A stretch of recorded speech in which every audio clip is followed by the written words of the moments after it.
Good afternoon. It's Friday, the 15th February 2019, just after 1 o'clock. Welcome to UKColumn News. Your host today, Mike Robinson, myself, Brian Gerrish. We're delighted to be joined by Vanessa, Beeley, and also Alex Thomson, who'll be reporting from the Netherlands.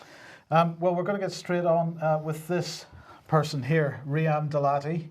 As you can see from his Twitter page, he calls himself a BBC Syria producer, esteemed colleague of Mr. Quentin Somerville, BBC Middle East correspondent. Well, he's caused a bit of controversy because he apparently has tweeted this out. After almost 6 months of investigations, I can prove without a doubt that the Douma Hospital scene was staged. No fatalities occurred in the hospital. All the white helmets, activists and people I spoke to are either in Idlib or in Euphrates Shield areas. One person was in Damascus, and he followed that up with another tweet which said, in fact, one of the 3 or 4 people filming the scene was Dr. Abu Bakr Hanan, a brute and shifty doctor affiliated with Jaish al-Islam. The narrative was that there weren't enough doctors, but here's one filming and not taking part in the rescue efforts. We'll keep the rest for later. Now, this, as many will imagine, has caused quite a furore on Twitter, well, he has now protected his Twitter feed, and you've got to ask if you could be permitted to follow him at this point. So let me bring Vanessa Beeley onto the program. Welcome to the program, Vanessa. What are your initial thoughts on this then? Well, first of all, just to clarify, he protected his account, I believe, after he previously tweeted out that he was sick to death of activists rearranging bodies during these alleged chemical weapon events, and that was actually very shortly after the alleged Douma attack. He protected his account then because of the flack that he received, and he had to withdraw that tweet and replace it with another one where he didn't put an opinion such as "I'm sick and tired of these activists doing this." So whether he was persuaded to do that by the BBC or not, we don't know. But what is extraordinary is that during the time of the alleged attack on Douma, when I myself was in Damascus, Robert Fisk investigated the attack and basically dismissed it. So did a German journalist who was also on the ground. Riam Dalati kind of joined in the media lynch mob to discredit myself, Eva Bartlett, Robert Fisk, the Syria working group that was set up by Professor Piers Robinson. So what is extraordinary is that it's taken him 6 months to arrive at the same conclusion that we all arrived at fairly rapidly after the alleged attack. And why didn't he at least, let's say, recommend that we wait for the OPCW investigation prior to the BBC effectively manufacturing consent for the French, UK and US bombing of Syria as a result of the suspicion that the Syrian government had conducted another chemical weapon attack? I say another, according to Western narratives, of course, not according to investigations. Well, look, let's just remind ourselves of what the scenes were like that were being presented on mainstream media. So pretty brutal treatment of children forcibly having inhalers pushed down their throats effectively here. They're being thrown around, they're being hit on the back and so on. It's a form of child abuse, isn't it? And the key thing is here that once again we had the entire mainstream media getting behind a narrative, a single narrative, and this was used, as you say, to justify the missile attack on Syria. But it wasn't. There was no dissent amongst the mainstream media. They just presented this as what they were told it was. Absolutely. I mean, I've just been going through all the reports at that time, and basically across the board, so across US media, UK media, including The Guardian, Channel 4, the BBC, they all used these images to present the fact that there had been a chemical weapon attack. Now, what is interesting is, as I said, I was on the ground during this time. I interviewed members of the medical staff, as did Eva Bartlett, as did Robert Fisk, and all of them said to me, actually, this child in the video was being given Ventolin because the majority of these civilians and some children came in with breathing difficulty because of the smoke from the bombing during the military campaign. And so they were not suffering from any sort of chemical weapon inhalation or chlorine or they didn't have any symptoms of a chemical attack.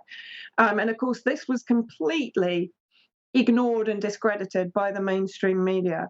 Now, what is equally extraordinary is now the BBC, or a member of the BBC production team, is saying categorically that this part of the event was staged. This has to raise the questions as to what other events have been staged by the White Helmets, bearing in mind that there is a UK government draft document that states very clearly that the UK Foreign Office, Amnesty International, and Human Rights Watch rely extensively on reports from the White Helmets to produce their own reports. So, I mean, this opens a massive can of worms, but what is very important point to make here is Dalati only released this information after a report in The Intercept by James Harkin, who's also a reporter for The Guardian, which actually stated that there was no sarin and that the event was staged, or this part of the event was staged. So it's very convenient that Dalati announces his findings, which it took him 6 months to find, not inside Syria, but in Beirut, immediately after Harkin had already basically blown it apart. Yes. Now, I want to just mention, just to highlight the fact that, of course, he has made this statement. Nobody in the mainstream press in Britain is covering this at all. We've got articles in Sputnik. I believe RT's covering it as well, but nobody in the British mainstream press here. They all seem to be gathering together to protect the BBC, perhaps. But we should also just remember that Robert Stewart, who's been highlighting the Saving Syria's Children documentary for Panorama, was pushing this out. He was reminding us that Dalati was also a researcher on the BBC Saving Syria's Children documentary, which contained fabricated sequences, and during the filming of which the BBC Panorama team embedded with then ISIS partner Zarar al-Sham and directly cooperated with ISIS. And he has the photographic evidence to show that. So but I really want to push this point, Vanessa, that the British mainstream media, not criticising the BBC for saving Syria's children, apparently not criticising the BBC for this particular comment from their journalist, because of course they're implicated in this as well. Oh, absolutely. And I mean, if we remember, even after the OPCW interim report in July 2018, the BBC initially ran with the headline that the OPCW had found chlorine in Douma, or chlorine had been used in Douma, which again was misrepresenting the OPCW report. In fact, they retracted that headline on their program shortly afterwards when it was picked up on, because the OPCW report has not found that chlorine as a chemical weapon was used. It has found chlorinated elements in Douma. So it has not confirmed any use of the weaponization of chlorine in this attack. Yet the BBC again tried to mislead people back in July 2018. So, this shows the consistency of our media, particularly in the UK, particularly The Guardian, particularly Channel 4 and the BBC, to run with narratives produced by the White Helmet that have been proven by independent media and by Russian media time and time again to be staging events. And yet our media is using it to manufacture consent for an escalation in military intervention by our government. This has to raise the question of a public inquiry and an investigation into the entire war effort in Syria since 2011. On what basis have we spent 2.7 billion in humanitarian aid inside Syria? Very good questions and a very good suggestion. Okay, well, look, thank you very much, Vanessa. We'll leave this there, but we're going to do more on the BBC here, I think. Well, let's follow through, because really what we're talking about is the integrity of the BBC. And Mike and I this morning were just commenting on the fact that when we look at BBC headlines and articles, we're seeing more and more cartoons brought in. The language is highly patronising. We picked up on this report, Why EU Leaders Are Not Ready to Budge on Brexit, by Katya, Adler. And what is this about? Well, a big part of it is to get on to BBC fact checking, where there's a little cartoon. It's addressing the public as if their average age is about 4, I should think. And we're to believe that what's being reported here is accurate on how the EU sees things. So there's nothing of substance, there's nothing about sovereignty for UK or the Constitution. This is just a mishmash of a report from the EU by this lady. So who is she? Well, we just thought we'd just go having a look at what we could find. So LinkedIn is pretty good here. It says some interesting things. I'm the BBC's award-winning Europe editor and BBC presenter with over 20 years broadcasting experience. Worked on Hard Talk, BBC World TV, produced investigative documentaries. So we've got the much praised After Brexit, The Battle for Europe, Spain's Stolen Babies, and on it goes. In 2018, I was named PSA's Broadcaster of the Year for my Brexit coverage, but there's no substance here. And if we just bring in this little bit, which is also on LinkedIn, I found this very interesting. From 1996 to present, 23 years, she's been a moderator, chair and host, including for Bill and Melinda Gates Foundation, Intelligence Squared, GE, NBC, the German Marshall Fund. These are very, very interesting organisations that she seems to be able to work with quite freely. CERN, London's Frontline Club, the European Space Agency and Commission. This is a lady deeply embedded in a lot of the globalist infrastructure. So I find myself wondering what her real allegiances are. And if you want to find out a bit more, then you end up very obscure places like Married Biography, which is basically talking about wealthy, famous people. So it basically says she's a journalist. It says that she's worth a lot of money, $2.5 million, although I've seen a lot more than that. Nationality is British. It even gives her weight and height. But this is the very interesting bit here. It says that Adler was born on the 9th of March 1972, and she grew up in an English-speaking German household in London. I found that fascinating because I wondered what it meant. Does that mean her parents are German?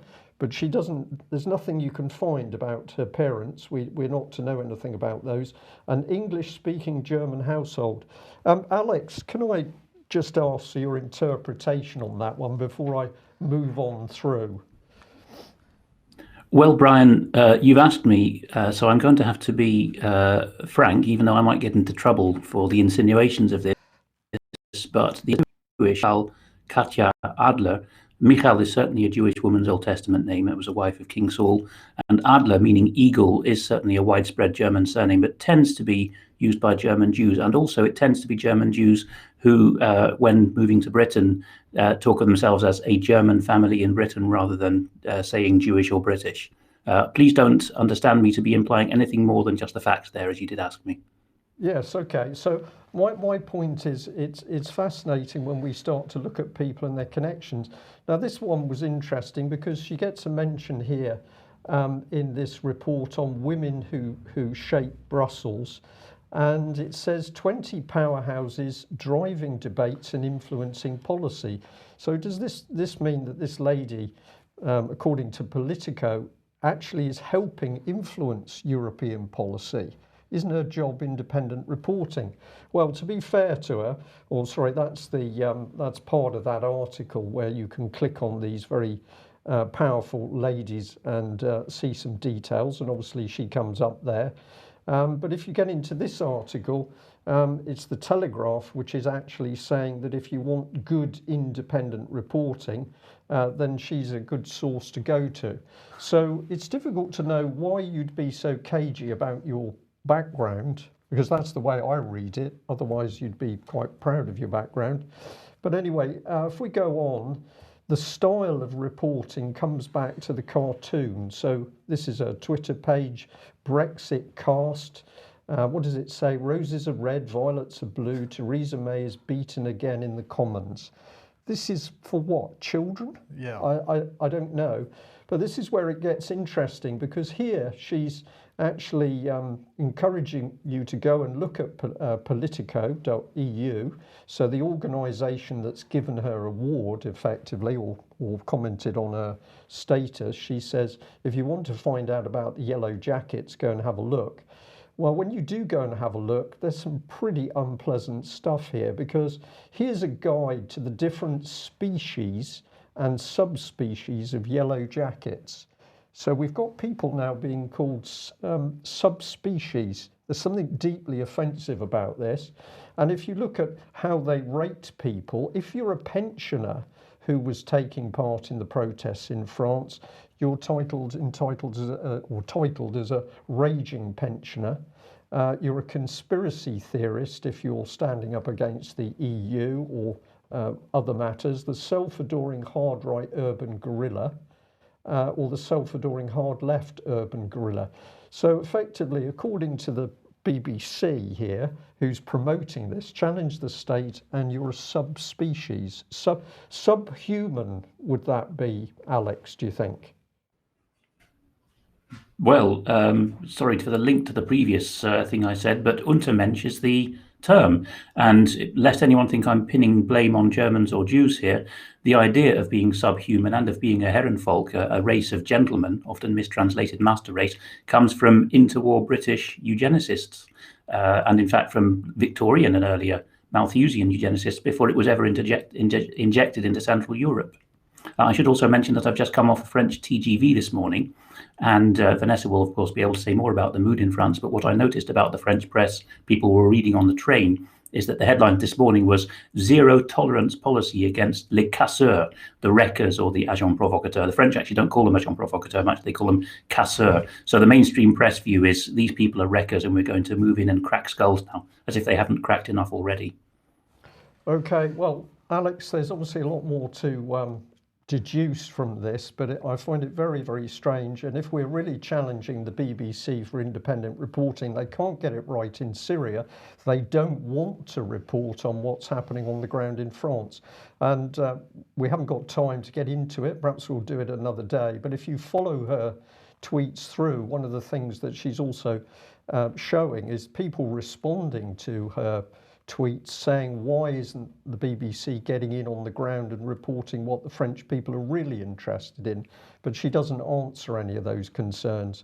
So my point is, you know, this lady is reporting, but really, who is she and what are her allegiances? And are we actually getting a balanced picture? I'm not convinced. Just before we move on, Brian, I just want to ask Vanessa briefly, is there any of that type of rhetoric appearing in the French press? Yeah, I mean, you know, the French press, the French state are or have from the very beginning actually dehumanized the yellow vest or the gilet jaune. That is shown by the state sanctioning of the violence used against the gilet jaune. I mean, there is no accountability for the forces and for the private security firms that are being used to carry out these brutal acts. But we're seeing, of course, severe sentences being passed out, for example, against the boxer who dared to smack a few police back after they'd truncheoned a woman who'd already been knocked to the ground. He's received a 3-year sentence.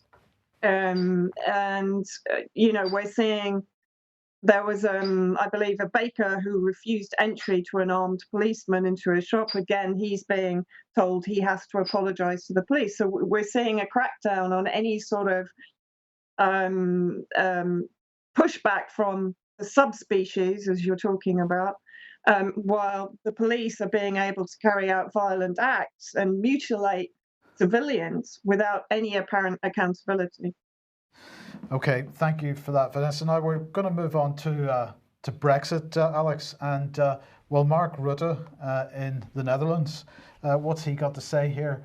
The ones who are going to be hurt by Brexit are the UK. They already have been hurt. It's a diminished country compared with 2 or 3 years ago. It's going to turn into a second-rate economy somewhere out in the Atlantic. It's no EU or USA. It's too small to stand on the world stage in its own right. Mark Rutte, of course, is the Dutch Prime Minister, and he leads the Dutch Liberal Party, the VVD, although in British equivalents it would be somewhere between the Conservatives and the Liberal Democrats. It's a party of major business interests above anything, and notably more secular than most of the Dutch mainstream parties. Rutte is one of the few prime ministers in Europe who is of the liberal political family, in the classic political sense of liberal, that is. And really, I think he shocked the Dutch with this turn, because the comparison with the Dutch past, which was very much an Atlanticist country along the same lines as Britain, looking to have its own currency, be appreciated for its own product and service exports. This was something the Netherlands achieved with a quarter of the population and perhaps a seventh or so of the surface area of Britain, or even just of England. And now Rutte is completely turning against that heritage, not just of the Dutch nation he represents, but also of the major business owners who have put his party in office, and saying, no, actually, we were repudiating the Anglo-Dutch way of business almost, and turning entirely to a deeper continental model of massive scale and an internal sewn-up market with tariffs to protect us inside and out. So I think this has really woken the Dutch up to some of the thinking that he's giving. And of course, it's not natural language for a Dutch politician, and many have suggested it's him angling, in this case in the Spanish newspaper of record El País, angling for a place in the new European Commission, perhaps, which is due to be appointed after the Parliament elections later this spring. Okay, well, thanks for that. Now, one of the things that we wanted to discuss here was, sticking with Brexit, was the issue of statutory instruments. Now, statutory instruments, secondary legislation, which require to be presented to Parliament and to the members of the House of Commons to be given the opportunity to comment and review. And of course, they are effectively declarations by secretaries of state. Which within the limitations placed on them by the primary legislation from which they derive. But what we've got here, Alex, is the Hansard Society presenting a website listing the statutory instruments and the progress that's being made with respect to statutory instruments for Brexit. And of course, many of these coming from the Withdrawal Act, which passed last year, which seems to have fallen off the media radar. Quite a number of them need to be, I think this says something along the lines of there needing to be 497 statutory instruments passed. Yes, Mike, out of a total of Her Majesty's government said there would be 800 or possibly up to 1,000 of these pieces of secondary legislation, which are part of the European Union's acquis communautaire, the single parcel of laws and regulations that must be maintained by all member states and everyone else within their penumbra. Out of the 800 to 1,000 of them, something south of 400, so 300 and something, have been laid before Parliament and just left for MPs to notice them or not for a couple of weeks at a time. And the other half or more, so 400 plus, have not. So you can see with the pie charts there, it's slightly over half haven't and slightly more than half have, but there are more worrying pie charts and bar graphs later down the page, so people can have a look at that. Interesting green and purple colour scheme there, by the way. But the point, before anyone goes to sleep about statutory instruments, is the whole point of this actually ties in quite nicely with what Vanessa was just saying about people being given ridiculous sentences and fines for resisting lawfully police brutality. And the connection between the two, of course, Mike, is that the French in the vanguard, but the continent as a whole, have invented this concept of droit administratif, administrative law, which is where the government doesn't let judges anywhere near a citizen's complaint against officials. And the government says, no, we have our own internal courts for that. If a policeman has wronged you, the government and the police will judge the policeman, and the court, in the nearest sense to a crown court that the continent has, in most cases will not be allowed anywhere near that kind of redress. And there is, and even in some common law jurisdictions, notably the states, there is an equivalent doctrine coming in with regard to police officers called qualified immunity or presumption thereof.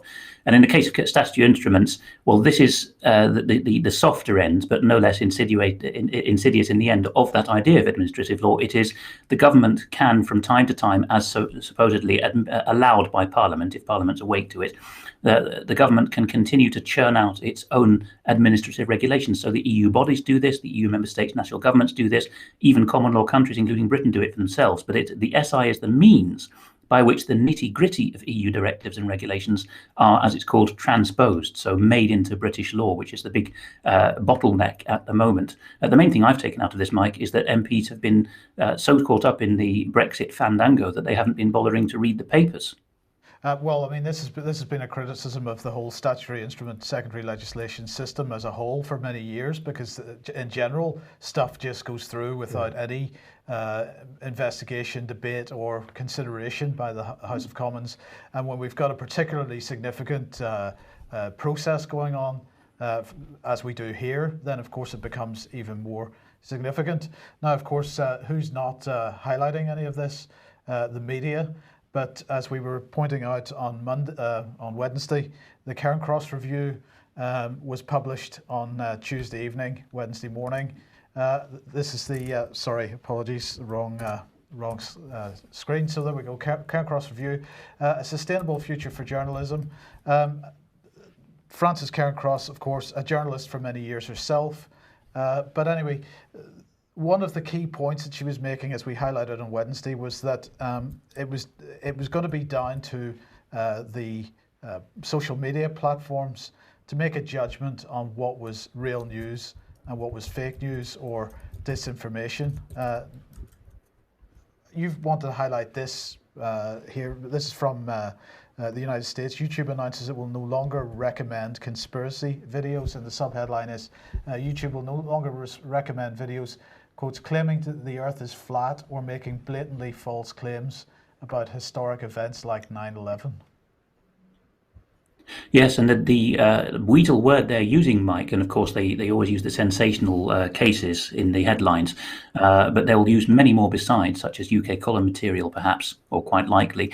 The justification they're now bringing in is a standard that if things come close to breaching their community guidelines, YouTube will allow its algorithm to remove such content from its recommended queue, which of course is how people stumble upon new material and gravitate and educate themselves from one line to another, or by mental evolution, really.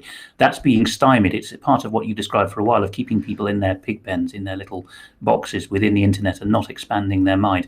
But the notion of something being close to, sailing close to the wind, is the kind of idiom that's being thought of here. It gives all the discretion and in fact legal force to these anonymous bodies like Google. People can look up Gemma O'Doherty's channel. She has two identically named ones because of Google taking one of her YouTube channels down.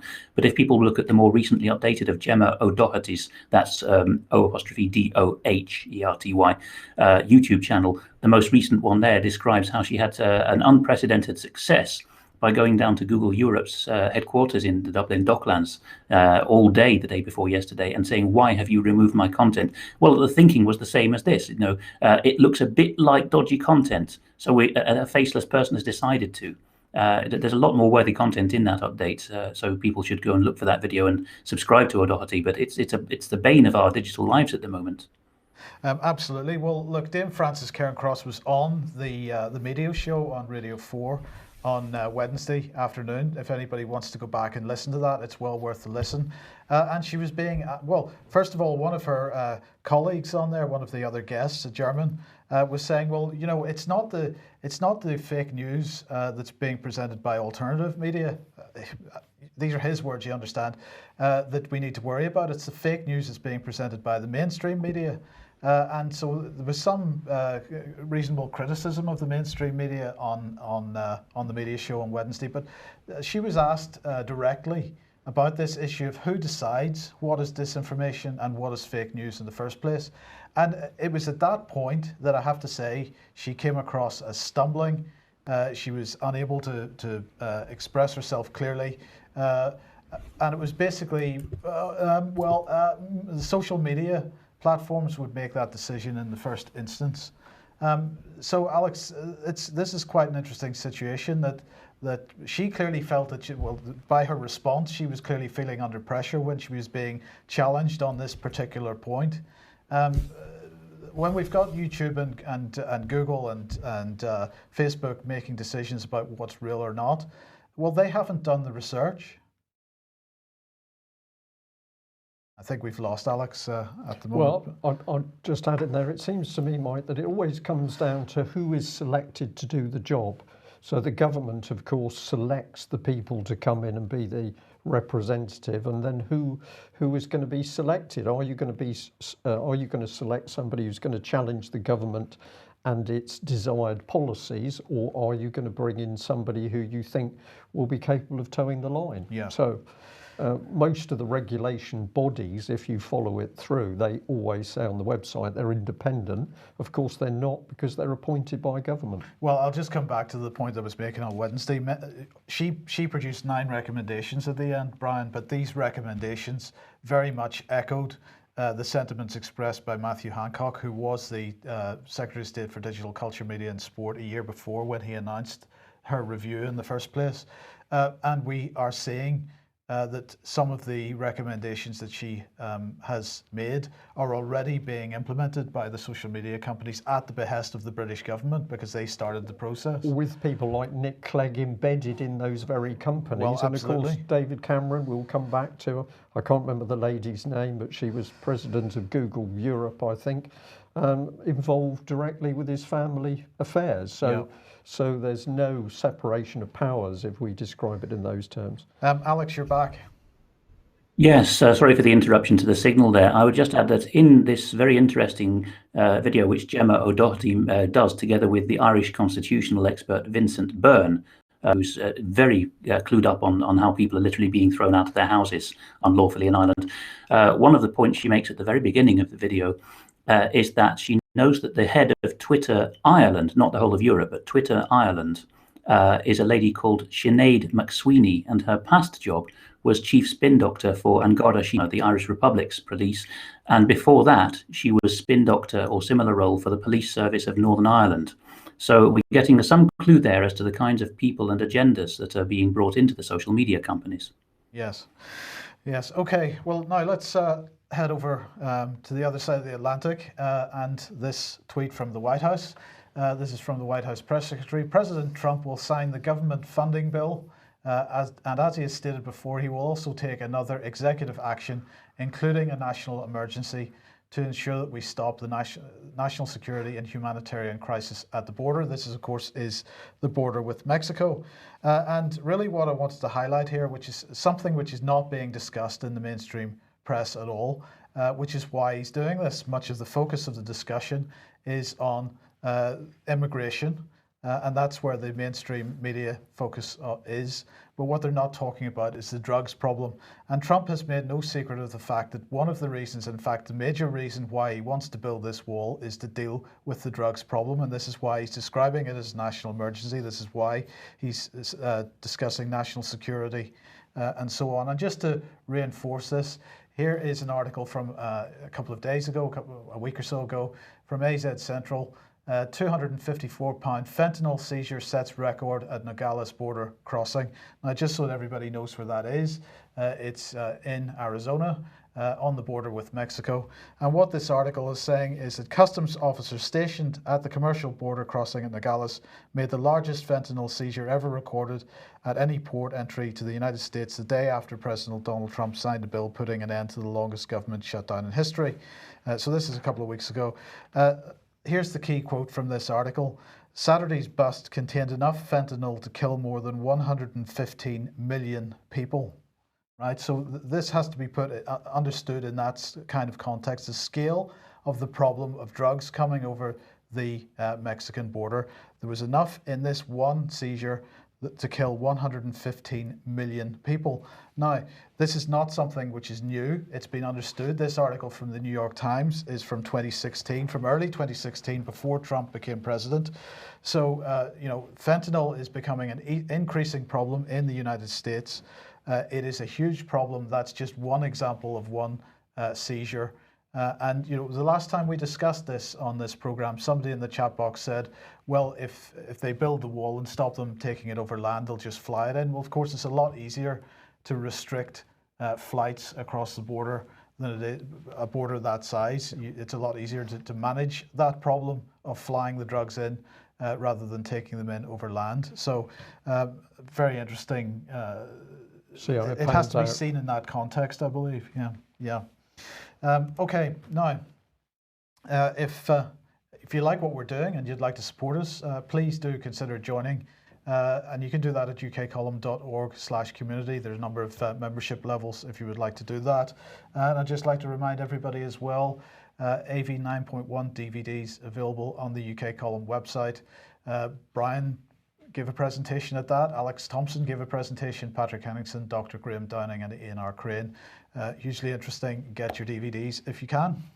And another reminder for February the 22nd, 7:30 in the evening, Buckfast Lee in Devon. There's going to be what I think will be an excellent talk on 5G and the health impacts of that. Now, if we're talking about the state of the British economy after Brexit, well, perhaps we see that other forces continue to operate to break that economy down. So here's Forces Network website. Could Royal Navy engine production for Type 26 relocate to France?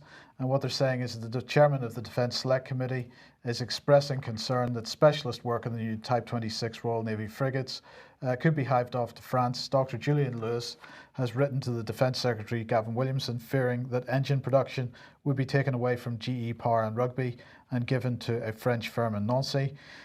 He says Britain would lose the ability to build large engines for the Royal Navy as well as valuable defence contracts. And of course, it isn't just about engines for the Royal Navy. This is what Julian Lewis said. There'll be a loss of the work for highly skilled elements of our defence workforce in this country. It's far from clear that the work could be done to the same standard in Nancy. But this is a continuation of a trend which has been going on for quite a number of years now. Well, we're seeing the country hollowed out, Mike, and is it incompetence in British industries that's caused the problem? Well, clearly it isn't, because it's too widespread, but everything is being shut down step by step by step. We're coming out of Brexit. That's the big lie from the Conservative Party. But of course, behind the scenes, we're seeing industry given away, or we're locked in with European industry so that we're not leaving the European Union. And this is an interesting one local to the UK column, because this factory, Barden's factory, is only a few hundred yards away from the UK column studio. Johnny Mercer pushing out one of his briefing notes to say that he's been begging, really. He's been meeting up with the bosses of Schaeffler, which is the owners of Barden's, really to beg them not to move their factory, because it was announced they were going to close down the factory. They were quoting Brexit as part of the problem. Johnny Mercer, I've said, has gone begging. Why do I say that? Well, look at his language. I'm delighted the work so many have done in asking Schaeffler to look again at the closure has given us a glimmer of hope. This is the best Britain's politicians can do. This is Plymouth, which used to be building ships, building warships, with a whole raft of industry around that production. The city ringed with factories, and those factories have been shut down one after another, including on one particular occasion. This was television production. The workforce in Plymouth were asked to train a Polish workforce. That occurred over several months, and once the Plymouth workers had completed the training of the Polish colleagues, the factory was moved to Poland. So we're seeing that at the moment UK is being hollowed out, and what are our MPs doing? Well, apparently they're powerless to do anything, but they can go begging to the Germans, please don't shut your factory. Let's move on to law, issues of law. And although this is a US story here, Alex, Tennessee bills would require courts to fully inform juries. It pretty much describes the situation that applies in any common law country and in the UK, as an example. because this is about the ability of juries to annul bad legislation. Yes, Mike. I actually am in touch with some people in Tennessee who are at the sharp end of lobbying for this. One of them who says that back in '95 he wrote and produced a documentary on jury nullification, which my friend says sowed the idea, which is now finally becoming a household phrase. There's a couple of other states, mostly with a Southern Christian heritage, but also states like Minnesota, where this awareness is growing. But that's by way of saying it takes a generation of awareness raising, which is why we very much need the British Constitution Group and the New Chartist movement to continue with the campaigns in the grassroots to reawaken people to this English-speaking heritage of our common law. Why am I going on about something so arcane sounding as jury nullification? Well, let's hear what one of the founding fathers, John Jay, and in fact a writer of some of the best of the Federalist Papers, had to say about this. When the US Supreme Court had its first ever empaneled jury for a case, which was State of Georgia versus Brailsford, John Jay told the jury that it is presumed that juries are the best judges of facts. In other words, did he do it? And Jay says, on the other hand, presumable that the courts are the best judges of law. In other words, one tends to look to the honourable judge and clerk to tell you what the statute book says. But still, John Jay said to the jury, both objects, that's the facts and the law, are lawfully within your power of decision. This is what you get trashed for now. I mean, my father back in the 80s was already going into Crown Courts and saying juries are the judge of law and facts, and Crown Court judges were saying, absolute nonsense, shut up, Mr. Thomson. And in the States, people have been jailed even standing across the street from the courthouse by judges sending bench warrants out to an officer to cross the road to get them because it's such deadly information. What can it lead to in the end? Well, two heroes of mine now, Clive Ponting, who was the MOD civil servant who let the country know that the General Belgrano was sunk on a lie. And then later, Catherine Gunn, a desk colleague of mine, who let the Independent know about the NSA spying on UN member states with regard to the Iraq war vote in 2003. Both of these successfully saw off the Director of Public Prosecutions by saying, I will get the jury to nullify. In Ponting's case, he actually had to go and stand in the stand and tell the jury, you have power to nullification here in England. We gave it to the Americans in the first place. Catherine Gunn's team didn't even have to take it that far. They just told GCHQ's lawyers and the CPS, if you take this to trial, we will call upon the jury to nullify. That's the power of this. It's the people saying, even if this is a lawful statute in some cases, it's being unjustly used in this case. And that is why they're working as hard as they can to remove juries from our judicial system. Absolutely so, yes. Juries are being told that they only need to show up if there's a guilty plea and only for the main part of the hearing. And of course, as Brian has personally witnessed, they're often told now, completely unlawfully, I need you to find this verdict for me or think appropriately. There's a very English way of doing it. In France, of course, they have juries for show, but they write books for trainee judges on how to sit with the jury and tell them how to vote. Yes. Okay, look, Alex, we're running out of time, so let's just briefly on this one, please. John Halley, legal system could traumatize girl abused by Christopher Daniel all over again. Now, this is from Scotland, and it's a pretty nasty paedophile case. It has, and people can read the details if they're Times subscribers by going to the original version of this in the Times. But if you're not, you can find it now reproduced in Scottish legal news. And the point is not Scotland specific or even child sex abuse specific. The point being made here is the weasel sentence at the end of that. I think he's a part-time sheriff, i.e. part-time minor judge in Scotland. His last sentence gives the game away. He says, when lay people question sex abuse victims or alleged victims on video, which is international standard now to stop them being traumatized in court unnecessarily, we don't know what these plebs are asking them, and they could be re-traumatizing by not being professional and not being members of the guild as they ask the questions. So I think people can see that that's the make stitch up if there are inconvenient testimonies about to be made by children. Okay, and just to end this little section, I wanted to bring Chris Long, who's the head of the Crown Prosecution Service of the East of England. And of course, he was talking about Prince Philip's recent car accident. He said the Crown Prosecution Service has carefully reviewed materials submitted by police in relation to a traffic collision on the A149 on 17th January this year. We have decided it would not be in the public interest to prosecute. Now, Alex, what I found interesting about this is when you actually look at the Crown Prosecution Service guidelines on this, they say it's not the function of the Crown Prosecution Service to decide whether a person is guilty of a criminal offence, but to make fair, independent and objective assessments about whether it is appropriate to present charges for the criminal court to consider. The CPS assessment of any case is not in any sense a finding of or implication of any guilt or criminal conduct. It's not a finding of fact, which can only be made by a court, but rather an assessment of what might be possible to prove in a court. So in other words, it's a test of the evidence. But then they go on to say this, that if the CPS finds that a case passes the evidential test, it then assesses public interest. So the issue of Prince Philip not being prosecuted for having caused quite a serious car accident has passed the evidential test. There is clearly therefore enough evidence to have taken it to court if they had wished. They've now decided on the basis of public interest not to take this to court.